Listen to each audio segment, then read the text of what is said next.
they warm? So think about that. There's stuff we can do prior to, if they like eggs, scrambled eggs. I cook up a bunch of them, you can quick heat it up. There's lots of foods that you can do nice and quick and to where they can heat it up and have their warm meal food. Also, many of the kids, they're not used to having ice. So they like lukewarm or room temperature drinks. So be aware of that. And as always, be patient, be understanding. If you're like, why, I don't understand, call up your community counselor. They may have a story to help you understand. Call us up. We may be able to explain it to you in a way to where you understand. I learned stuff today.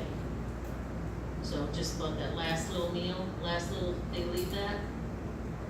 Yes, I didn't know that that was a sign of disrespect to take that. So you learn. So work with each other, feed off of each other, and just learn. Do we have any questions? That's a lot of information.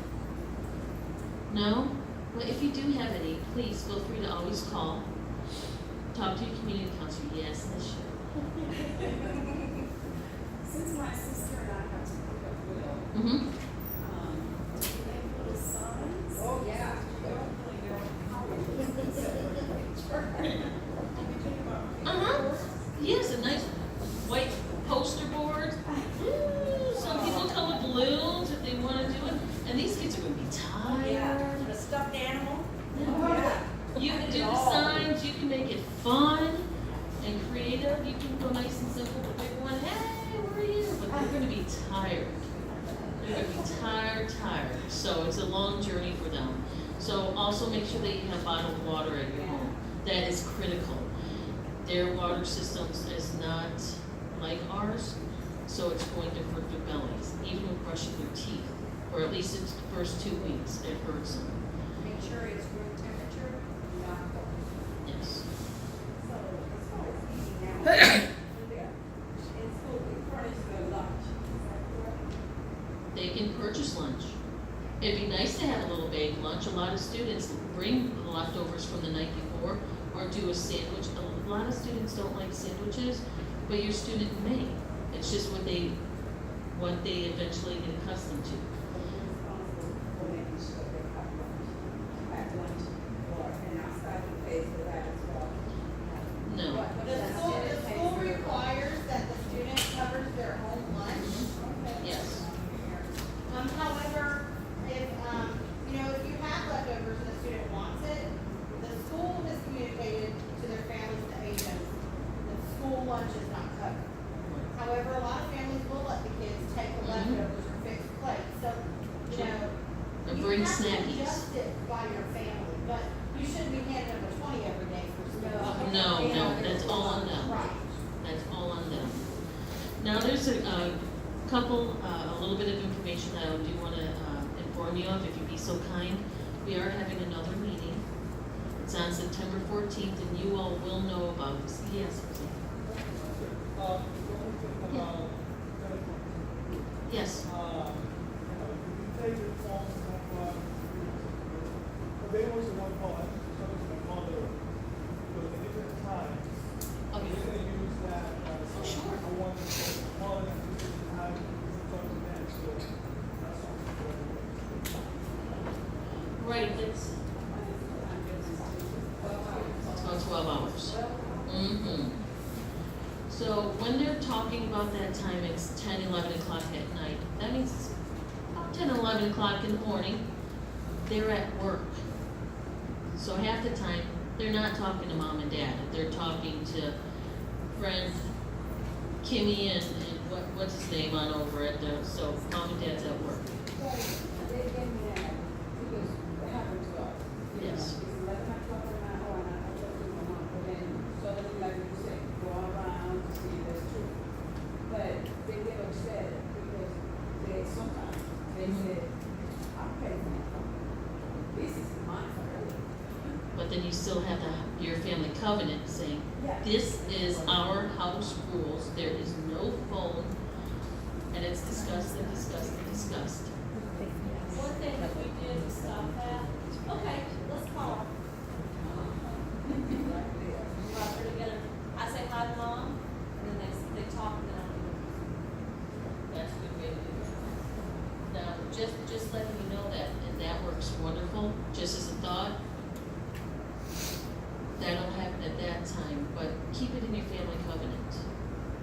with the rules. This is phone time. And if you talk to mom and dad and you're able to get a hold of them, just say, then we will, address with the agent stating, this is the family's rules. Unless if it's an emergency, don't call at this time. There's an appropriate times to call, and the families will understand. So sometimes you just have to have mom and dad, and we have to do that, and mom and dad will do that, saying, listen, you can say whatever you want, this is the house rules, you need to follow them. Yes, ma'am.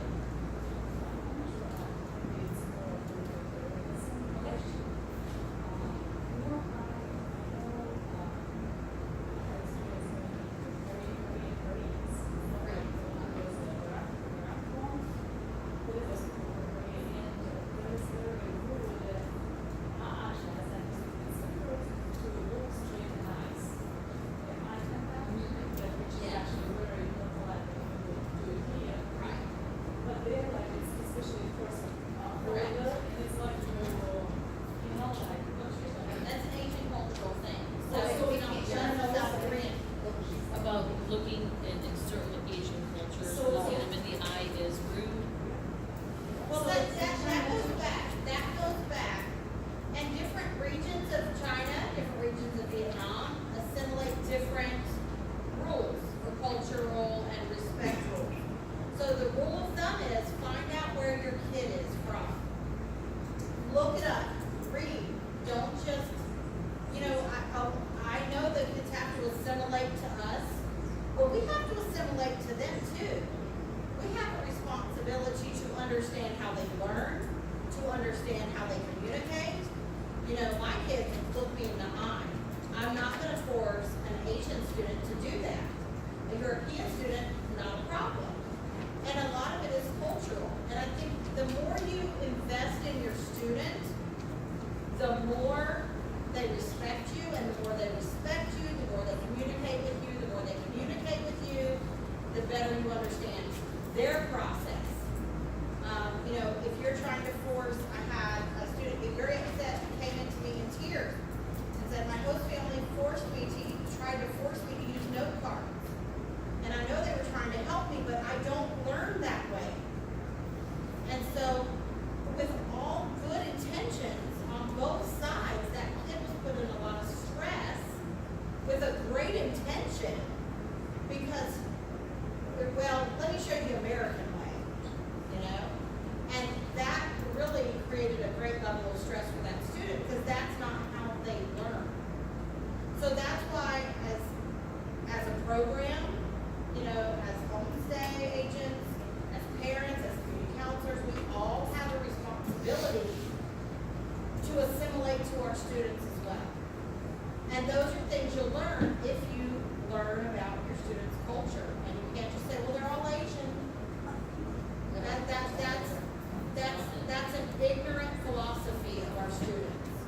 Because I can tell you what our kids in Vietnam are struggling with is different what the kids in South China and the kids in Northwest China. We have a girl coming this year, she's Uyghur, which is Muslim, it's a type of Muslim, and they're allowed in Northwest China. Very good kid, but she's gonna be totally different from the Chinese kids in Northeast China.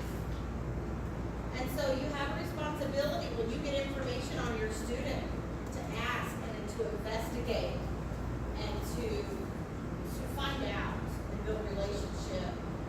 And they have to assimilate, but we have to as well.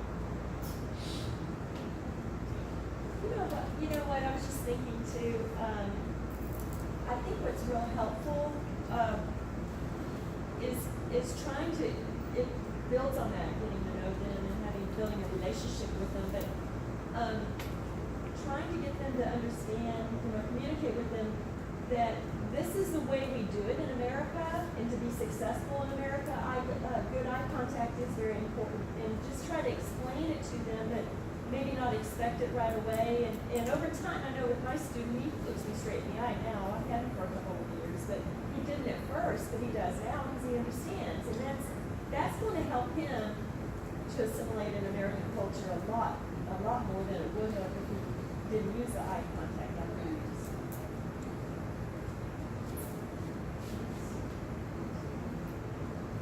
other questions? I would say academically, when we're talking about, because I was thinking as I was listening, when we talk about computer usage and phone usage, things like that, you know, your senior year students are studying for TOEFL, they're studying for SATs. Their needs for late hours may be different. So you have to have consistent, appropriate rules, but you also have to be aware of what their needs are. Some of my seniors were studying almost round the clock, it felt like, for SAT.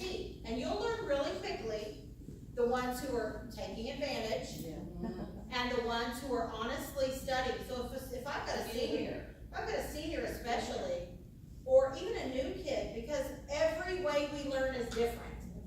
They don't do fill in the blank in China, really. They write. It's all journals. So fill in the blank for them is like kryptonite to Superman. You know, so it's those little things, and so especially when they're new to the school and they're new to the process, there's a lot. And even the kids that are returning, just because they're returning doesn't mean they've totally grasped the concepts of the educational system yet. My kid's been in Trinity since K-5, and she's going into 11th grade, and there's still things she hasn't grasped. Okay? So that's part of it. Is TOEFL some kind of equivalence to maybe the ACT? Well, SAT is the College Board exam, okay? Which is different from your SAT Stanford Achievement Test, okay? The Stanford Achievement Test we do every spring is like the state exam that creates benchmarks, okay? The SAT, College Board SAT, that's what they need for college placement, university placement. TOEFL is a test of English fluency and language. So because they're international, they have to really have both, depending on the level of school at which they attend. An Ivy League is going to require both. Top 100 may say, well, if you have a 1300 on your SAT, then we won't require the TOEFL. Some schools say if you've been in a U.S. university for 2 to 3 years, a high school, and you graduate with that diploma, 3 years, you don't need a TOEFL. So every university has different regulations for entrance. So, you know, you just have to exercise good judgment with your students and find out what their academic needs. Because you're right, there are times when you're gonna say, okay, it's 10 o'clock, turn it off. And they're gonna say, but I'm still doing my homework, you know? And so then that's where you have to know your kid. And you have to exercise good judgment, and you have to follow up. And as long as you have an arrangement, and that child is following the arrangement and not taking advantage, then you're good. It's when they take advantage that there's a problem. Correct. And if you have a child already in a home, I'm assuming they're watching that to see if you're gonna, take your child's phone just like that. Yeah, I mean, I don't have even me, I don't eat with a phone at the table. No phones are on the table, no phones in the car. You know, now if I'm by myself, I'll bust up Diane and say, you're not gonna believe what happened. Hey, are you private? I'm like, I got Bluetooth. There's a reason God made Bluetooth. That's where it all is. You have to have a covenant to at least set a base of rules and a guideline of rules and your expectations. So if you see the student coming home from school and they're studying, or they're taking a breather and then they're studying, and then they eat, and then they're studying late, they're not trying to scam you, they're not trying to cheat on you, or disobey you, or however you want to place it. But if the student is not living up to their full capability of what they're supposed to be doing, they come to school, they have to do their homework, and they wait, and then the grades are going down, and they're not staying focused and not following the covenant, something's going on. And so you just have to stay on it, just like any other kid. Follow the rules, follow the guidelines. As simple as that. And then as you get to know each other, if you want to make bedtime a little later because they show that they are responsible enough to get up early or on their own in the morning, fine. That's, go for it. You know, that's your move, but that depends on, strictly on you. So every student and every family is different. We can only give you hypotheticals and possibilities and do the worst case scenario to the least case scenario and use that as a guideline. That's the best that we can do. That's why we depend on all of you to communicate with each other and help each other out and give good suggestions and say, hey, I'm not sure. What would we do with this thing? Call up your community counselor, call up your buddy, and work it from there. Call us up. We'll work it out. That's how we learn. Any other questions? All right. Well, I'm not done yet. Oh, no. So, dun, dun, dun. We do have, I do just wanna let you know of a little bit of information. We have another meeting that's coming up on September 14th. You will be receiving an email about this. And it is the host families and students, realistic expectations. And so it's going to be from 7 o'clock to 8:30.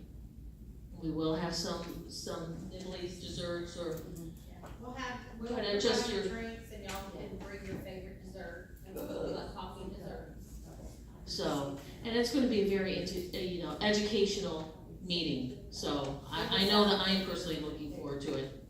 So, also, flight arrival information. I sent out information on the majority of you. And there's many that I have not received a response. I'm confirming. It is important that I obtain the confirmation and a cell phone number that you are going to pick up your student at the airport, or somebody that you know is going to pick them up. The reason why is because I tell the agent and inform the agent with the telephone number. So I will get you yours. With the telephone number, so the student has that information, the parents have that information, the airline has that information, so if something happens, there's always a way of communication. So, if you can come up to me, if you definitely know that you recall that I emailed you saying, I got your confirmation, I'm gonna notify the agent, please come to me. And let me know while we're here. So I don't wanna call out any names, that's, alright. Also, we have a family sign-in sheet. If by chance, we wanna make sure that your addresses are correct. The majority, I believe I have everyone. If you did not sign a sign-in sheet, a VIA sign-in sheet, not the Trinity. You have to do that, yeah. And if I did not get a hold of you, please see me afterwards for that. So I just need a signature. We wanna make sure that your address is correct, so we can send your monthly stipend to the correct address. Okay? Other than that, Now, one more thing. Ladies and gentlemen, when your students arrive, new or returning, please send a photograph so we can shoot it off to the national parents, letting them know that their son or daughter has arrived to this country safely, okay? And you just send it off to your community counselor, they will make sure it gets to our office. or you can send it to me. I have one quick question. If we have a returning student and will they still have their original bank account and the Yes. wealth, and they'll have it, so we won't have to Yes. redo all that, No. that stays the same? I don't know about their cell phone, okay? Some of your cell phone, students with their cell phones might not have kept paying on their plan during the summer, so you might need to talk with them to see if they need a new SIM card. Okay, but their bank accounts, I set up all their bank accounts, I can still see everybody's bank account. So yes, they're all still good, and everybody's at least got $1.82. Well, we wanna thank you all for coming out. Again, it's because of you all. It's all because of you, and we are so appreciative for everything that you do for our students, your patience, your guidance with everything that you do. So, thank you, Dr. Robinson. We are still looking for more families, okay? I know you're like, wow, there's a lot of people here, but we keep growing every year. Even though the market is slow right now And we're doing well, God is blessing us. So, please, we still do the referral program, so if you refer a family, now listen, if that family doesn't put your information down as they referred me, you're not gonna get paid. But, if you refer a family and they communicate that you were their referral, okay? And they go through all the way through the process, they do the whole thing, then it's a $200 referral bonus you'll get, okay? Yeah, right, so please continue to refer friends, family, you can be single, color doesn't matter, we have some Age male. does not matter. Age does not matter, listen, some of our kids love the grandparent time. So, all different groups, single, married, widow, whatever, but reach out to your churches, reach out to your Sunday school classes, and keep praying. We have 11 kids getting visas in the next 14 days. Okay, so just pray that God will bless. I'm praying for all of them. Okay. You know, I'm just claiming all of them, and God will just have to tell me different, maybe, I don't know. Thank you for coming. Thank you for coming. I appreciate your time.